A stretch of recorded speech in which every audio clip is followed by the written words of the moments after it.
I can turn into a fish. Chapter 33, Always Forced. Why are you alone? Chu Xian asked with a light smile as he watched Xiao Ying come down the stairs. He, those three smug beauties still need 10 more minutes for their makeup, Xiao Ying said with a smile. She walked over and sat next to him. He. How could they compare to my beautiful Xiao Ying who's amazing even without makeup? Chu Xian said, hugging her shoulders. Xiao Ying laughed lightly and leaned against him. After 10 or so minutes, the three pretty girls came out of the dorm holding onto each other. One of them wore high heels. Finally. We're going to be late. Xiao Ying said with some dissatisfaction. Isn't your man enough for you? Why do you need us? Jing Wen said with a glance at Chu Xian. Let's go. Let's go. Xiao Ying giggled and stood up, leaning on Chu Xian's arm for support. The group walked over to the classroom that had been designated as their meetup location.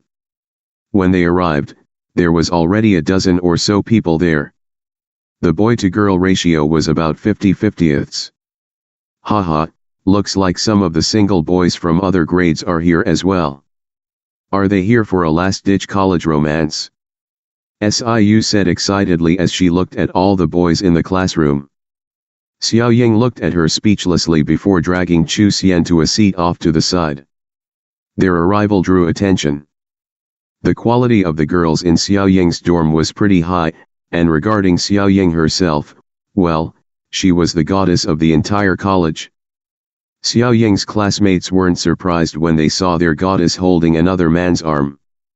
Everyone had known about their relationship for 4 to 5 years by this point. It was the underclassmen who looked over curiously. They all heard that goddess Zhang Tianying had a boyfriend, but none of them had actually seen him. The ones who thought themselves handsome still had some fantasies about Xiao Ying. Is that Xiao Ying's boyfriend? He seems pretty normal, not handsome like me. Fuck. You're funny and pretty shameless too. He's much more handsome than you, but compared to me, he's a bit lacking. You're all idiots. I heard Xiao Ying and her boyfriend have been together for almost 5 years, and in that time, many rich and handsome men chased her. She refused all of them. Brothers, you should just give up. Our goddess is very committed, and in these past few years, she turned down at least 5 rich kids who drove over in their fancy cars to confess. The boys sat together and gossiped in low voices, sighing with some disappointment. On the other side of the room, Xiao Ying leaned on a desk, examining Chu Xian. Suddenly she burst out, Xiao Xian, you seem a lot buffer?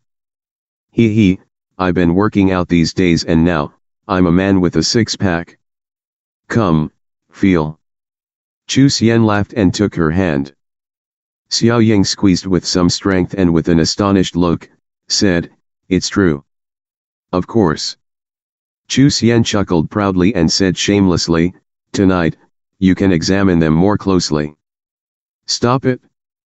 Xiao Ying covered her blushing face. Chu Xian couldn't resist reaching over and tooling her hair. Lu Ji's here. One of the girls said loudly. Right as these words came out, 2 boys walked into the classroom. One of them had blonde hair, and the other wore glasses. The bespectacled man was the organizer of this event, Lu Ji, and the other man was Zhang Beifeng. Lu Ji took a position in front of the group and asked, Is everyone here? His eyes swept over everyone and lingered for a moment on Xiao Ying and Chu Xian. All here, 33 people. The same girl nodded in reply. Okay, since we're all here, let's go, Lu Ji said with a nod, leading the group out. Beifeng stood by the side, and from time to time, he couldn't help glancing over at Xiao Ying with enamored and jealous eyes.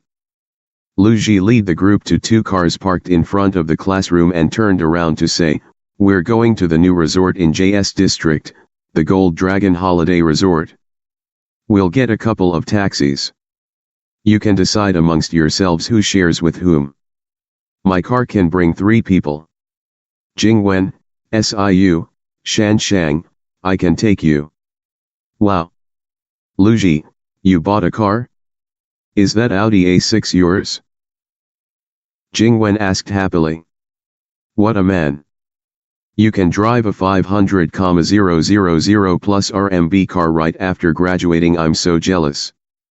Luji. I regret not chasing you. Is it too late to start now? Some of the girls in the back burst out in astonishment, looking at Luji with jealousy. Luji's eyes lit up with pride as he replied, yeah. My family wouldn't buy me a car until I graduated. Let's go. I can drive a couple people and Beifeng can also drive a few. We'll meet at the gate of Gold Dragon Holiday Resort. Okay. Beifeng nodded and looked at Xiao Ying, saying, Xiao Ying, you and your boyfriend can ride with me. Wan Kun can come too. Xiao Ying, who was exchanging whispers with Chu Xian by the side, was surprised by Beifeng's invitation. She raised her head to check with Chu Xian. It's good that someone's willing to take us. Let's go. Chu Xian said indifferently. Xiao Ying nodded and hugged his arm as they walked to Zhang Beifeng's BMW. Beifeng watched them get into his car and smiled coldly. He sat in the driver's seat, and the other boy named Wan Kun sat beside him. After he took a seat inside, Chu Xian shifted around trying to get comfortable. He couldn't help but feel that the space was too narrow and that it couldn't compare at all with his Land Rover. Beifeng watched them through his rear-view mirror. When he saw Chu Xian shifting around, he sneered disdainfully. He started the car and headed out of school. As they drove, Xiao Ying leaned against Chu Xian and they talked in quietly. Zhang Beifeng ground his teeth and he turned to the side to look at Wan Kun. Wan Kun nodded and said, Xiao Ying, can you two not get so intimate in front of us? You're making us single dogs feel bad. Hee, our school has so many girls. Why don't you find yourself a girlfriend? Xiao Ying said with a laugh and stuck her tongue out. There are many, but what about the quality? Never mind, if I talk about this anymore I'll cry. Senior, I'm so jealous. You captured our goddess's heart. Wan Kun said. With curiosity, he asked, that's right, Senior, what are you up to now? Can you give some pointers to a fresh-faced grad? Beifeng smiled.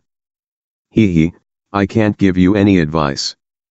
I just own a small ornamental fish shop and sell some fish. Chu Xian laughed lightly. Before, he was ashamed of telling people what he did for a living, but now he was able to brag. He could say, I don't do much, just sell some fish. I don't earn too much, just 10,000 or so a day. Actually, 2 days ago I had a big deal and made 4 million RMB. But Chu Xian didn't say this. Even though he did like to show off and be admired, he'd never go out of his way to do so. He was always forced to show his hand.